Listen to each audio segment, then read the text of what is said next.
یاد رکھیں نبی علیہ الصلوۃ والسلام کی حدیث مبارکہ آپ لوگوں کو پتہ ہوگی کہ جو جس قوم کی مشابہت کرے گا قیامت کے دن انہیں میں سے اٹھایا جائے گا۔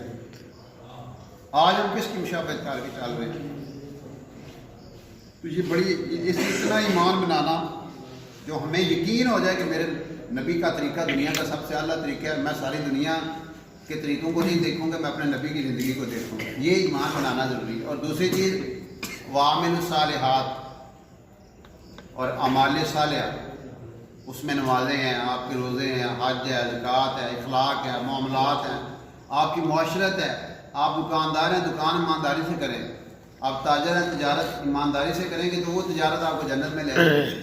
آپ جوان ہیں جوانی اللہ کی تابع ہو کے گزاریں، آپ اگر جوانی میں اللہ کو راضی کرتے ہیں آپ کو عرش کا سایہ ملے گا، قیامت کے دن اور کوئی سایہ نہیں ہوگا، عرش کا سایہ ہوگا صرف۔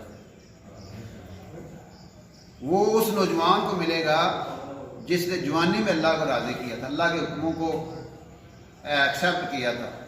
پھر ایک اور اس میں آتا ہے وہ جوان بھی جنت میں جائے گا، عرش کا سایہ سے ملے گا جس کو کوئی اعلیٰ خاندان کی لڑکی، خوبصورت لڑکی اس کو گناہ کی دعوت دے اور وہ کہ میں اللہ سے ڈرتا ہوں، میں نہیں یہ کام کر سکتا۔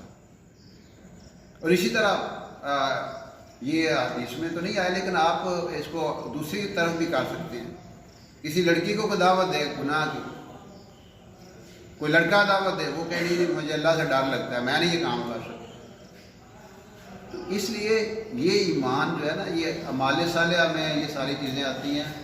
ان اعمال صالحہ کو اگر ہم اس کی کریں گے نا تو پھر اللہ کے ہاں ہمارا مقام بنے گا۔ یہ اعمال صالحہ صرف نماز روزے کا نام دین نہیں ہے، اس میں ہمارا سارا پوری معاشرت آ جاتی ہے، پورا لین دین آ جاتا ہے، ہمارے اخلاق معاملات سارے آتے ہیں۔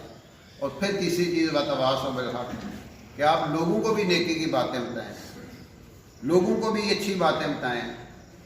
اور اس لیے قرآن پاک میں ایک اور آیت سورہ آل عمران کی ہے، کنتم خیر امۃ اخرجت للناس، تم بہترین امت ہو، تمہیں ساری دنیا کے لیے ہم نے بھیجا ہے۔ کیوں بھیجا ہے؟ بہترین امت اللہ میں کہہ رہا ہے، کسی امت کو بہترین اللہ نے نہیں کہا، ہمیں اللہ تعالیٰ بہترین کہہ رہے ہیں۔ کیوں کہہ رہے ہیں؟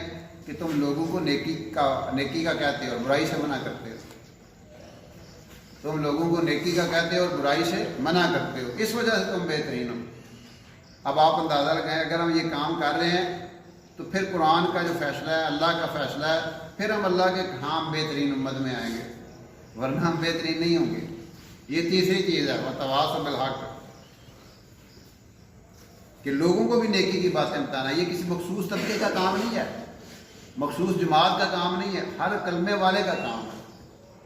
اور پھر چوتھی بات بتائی کہ وتواصوا بالصبر، آپ صبر کی تلقین کریں، یعنی خود بھی صبر کریں، ڈٹ جائیں اور لوگوں کو بھی بتائیں کہ یار یہ آپ نے یہ صبر کرنا ہے برداشت، کیونکہ جب حق پہ آپ چلتے ہیں آپ کو بڑی تکلیفیں آئیں گی۔ آپ سنت پہ چلنا شروع کر دیں، آپ پہ لوگ آپ کو تانے دینا شروع کر دیں۔ اللہ کے نبی علیہ الصلوۃ والسلام 40 سال کتنی خوبصورت زندگی گزاری تھی، کتنی پاکیزہ زندگی تھی آپ کی، آپ صادق اور امین آپ کا لقب تھا، سارے لوگ آپ کی رسپیکٹ کرتے ہیں۔ لیکن جس طرح آپ نے وتواصوا بالحق والا کام شروع کیا تو اپنے خاندان والوں نے آپ کے ساتھ کیا سلوک کیا؟ پتھر مارے گے کہ نہیں مارے گے؟ آپ کو شاعر کہا گیا کہ نہیں کہا گیا؟ مجنون کہا گیا، کاہن کہا گیا، آپ کو مکے سے نکال دیا گیا، آپ کے ساتھیوں پہ وہ گرم گاروں پہ لٹایا گیا، ان کے سینوں پہ پتھر رکھے گئے، ان کو ٹارچر کیا گیا۔